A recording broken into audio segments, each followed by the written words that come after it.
ಕರ್ನಾಟಕದಲ್ಲಿ ಕೋವಿಡ್ ಸಂಬಂಧ ನಿರ್ಬಂಧ ಇಲ್ಲ. ಆರೋಗ್ಯ ಸಚಿವ ದಿನೇಶ್ ಗುಂಡೂರಾವ್ ಸ್ಪಷ್ಟನೆ.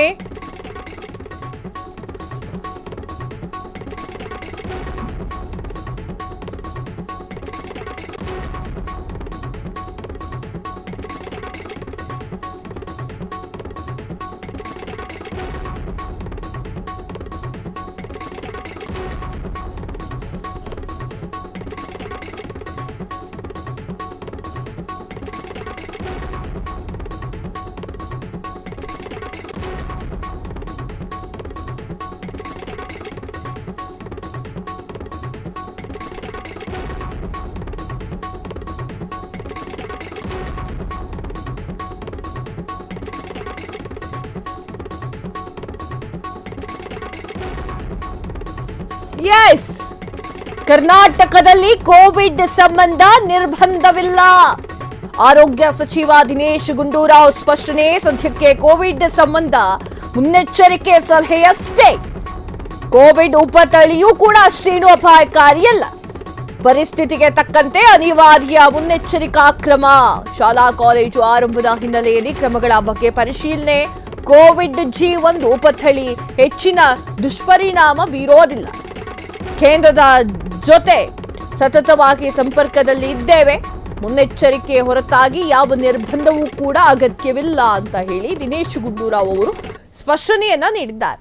ಈಗ ಕೋವಿಡ್-19 ಬರ್ತಿದೆ, ಎಲ್ಲರೂ ಕೂಡ ಕಟ್ಟೆಚ್ಚರಿಕೆಯನ್ನ ಫಾಲೋ ಮಾಡಬೇಕು. ಮತ್ತೆ ಇನ್ನೇನು 2019, 2020, 2021ರಲ್ಲಿ ನಡೆದಿತ್ತಲ್ಲ ಅದೇ ಘಟನೆ ಮರುಕಳಿಸುತ್ತೆ ಅಂತ ಹೇಳಿ ಭಯಭೀತರಾಗಿರುವವರಿಗೆ ದಿನೇಶ್ ಗುಂಡೂರಾವ್ ಅವರು ಒಂದಿಷ್ಟು ಮಾಹಿತಿಯನ್ನ ಕೊಟ್ಟಿದ್ದಾರೆ. ಕರ್ನಾಟಕದಲ್ಲಿ ಕೋವಿಡ್ ಸಂಬಂಧ ನಿರ್ಬಂಧ ಇಲ್ಲ ಎನ್ನುವಂತಹ ವಿಚಾರವನ್ನ ಸ್ಪಷ್ಟನೆಯನ್ನ ನೀಡಿದ್ದಾರೆ ಆರೋಗ್ಯ ಸಚಿವರಾಗಿರುವಂತಹ ದಿನೇಶ್ ಗುಂಡೂರಾವ್ ಅವರು.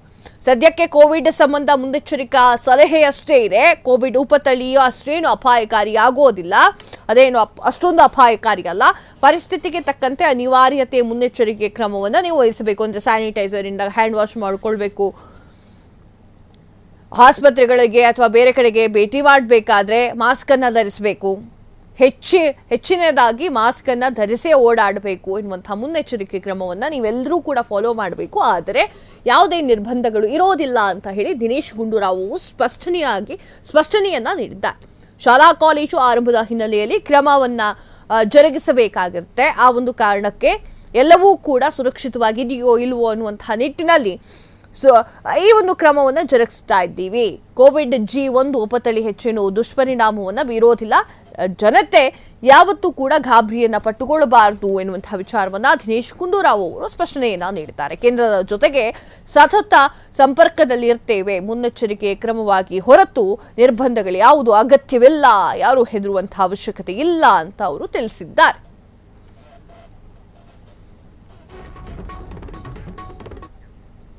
ಸದ್ಯಕ್ಕೆ ಕೋವಿಡ್ ಸಂಬಂಧ ಮುನ್ನೆಚ್ಚರಿಕಾ ಸಲಹೆಯಷ್ಟೇ ಇರುವುದು. ಯಾರೂ ಕೂಡ ಗಾಬರಿ ಬೀಳುವಂಥದ್ದು ಅವಶ್ಯಕತೆ ಇಲ್ಲ ಅಂತ ಹೇಳಿ ದಿನೇಶ್ ಗುಂಡೂರಾವ್ ಅವರು ಹೇಳಿದ್ದಾರೆ. ಈ ಒಂದು ಉಪತಳಿ ಇದೆಯಲ್ಲ ಕೋವಿಡ್ G1, ಈ ಒಂದು ಉಪತಳಿ ಅಷ್ಟೇನು ದುಷ್ಪರಿಣಾಮಗಳನ್ನ ಬೀರೋದಿಲ್ಲ. ಆ ಒಂದು ಕಾರಣಕ್ಕೆ ಎಲ್ಲರೂ ಕೂಡ ನಿಟ್ಟುಸಿರನ್ನ ಬಿಡಬಹುದು ಎನ್ನುವಂತಹ ಮಾಹಿತಿಯನ್ನ ಹಂಚಿಕೊಂಡಿದ್ದಾರೆ. ಹಾಗೆ ಸ್ವಲ್ಪ ದೂರದಿಂದ ಇರಬೇಕು. ಜ್ವರ, ಕೆಮ್ಮು, ಥಂಡಿ ಈ ಥರದ್ದು ಯಾವುದಾದ್ರೂ ಕಂಡು ಬಂತು ಅಂತಂದರೆ ಮಾಸ್ಕನ್ನು ಹಾಕೊಂಡು ತಿರುಗಾಡುವುದು ಉತ್ತಮ. ಯಾವ್ಯಾವ ಮುನ್ನೆಚ್ಚರಿಕೆ ಕ್ರಮವನ್ನು ವಹಿಸಬೇಕು ಅದಷ್ಟು ಮುನ್ನೆಚ್ಚರಿಕೆ ಕ್ರಮವನ್ನು ವಹಿಸಬೇಕು. ಆದರೆ ಯಾವುದೇ ನಿರ್ಬಂಧಗಳು ಇರೋದಿಲ್ಲ, ಗಾಬರಿ ಆಗುವಂತಹ ಅವಶ್ಯಕತೆ ಇರೋದಿಲ್ಲ. ಸಾರ್ವಜನಿಕರು ಆರಾಮಾಗಿ ಓಡಾಡಬಹುದು, ಆದರೆ ನಿಮ್ಮ ಮುನ್ನೆಚ್ಚರಿಕೆ ಕ್ರಮದಲ್ಲಿ ನೀವಿರಬೇಕು ಎನ್ನುವಂತಹ ವಿಚಾರವನ್ನ ದಿನೇಶ್ ಗುಂಡೂರಾವ್ ಅವರು ಹೇಳಿದ್ದಾರೆ. ಶಾಲೆ ಕಾಲೇಜುಗಳು ಆರಂಭವಾಗ್ತಾ ಇರುವಂತಹ ಹಿನ್ನೆಲೆಯಲ್ಲಿ ಎಲ್ಲ ಕಟ್ಟುಬದ್ಧ ಕ್ರಮವನ್ನು ಕೂಡ ತೆಗೆದುಕೊಂಡಿದ್ದೇವೆ. ಯಾಕಂದ್ರೆ ಚಿಕ್ಕ ಮಕ್ಕಳಿಗೆ ಹರಡ್ತು ಅಂತಂದ್ರೆ ಇಡೀ ಪ್ರಪಂಚಕ್ಕೆ ಹರಡ್ದ ಹಾಗೆ ಅದು. ಆ ಒಂದು ಕಾರಣಕ್ಕಾಗಿ ಎಲ್ಲ ಮುನ್ನೆಚ್ಚರಿಕೆ ಕ್ರಮವನ್ನು ಕೂಡ ತೆಗೆದುಕೊಂಡಿದ್ದೇವೆ. ಯಾರೂ ಕೂಡ ಗಾಬರಿ ಪಡುವಂತ ಅವಶ್ಯಕತೆ ಇಲ್ಲ ಎನ್ನುವಂತಹ ಮಾಹಿತಿಯನ್ನ ದಿನೇಶ್ ಗುಂಡೂರಾವ್ ಅವರು ಹಂಚಿಕೊಂಡಿದ್ದಾರೆ. ಕ್ಷಣ ಕ್ಷಣದ ಸುದ್ದಿಗಳಿಗಾಗಿ ಫ್ರೀಡಂ ಟಿವಿ ಸಬ್ಸ್ಕ್ರೈಬ್ ಮಾಡಿ, ಲೈಕ್ ಮಾಡಿ ಹಾಗೂ ಫಾಲೋ ಮಾಡಿ. ಹೊಸ ಸುದ್ದಿಗಳ ನೋಟಿಫಿಕೇಶನ್ಗಾಗಿ ಬೆಲ್ ಐಕಾನ್ ಮೇಲೆ ಕ್ಲಿಕ್ ಮಾಡಿ.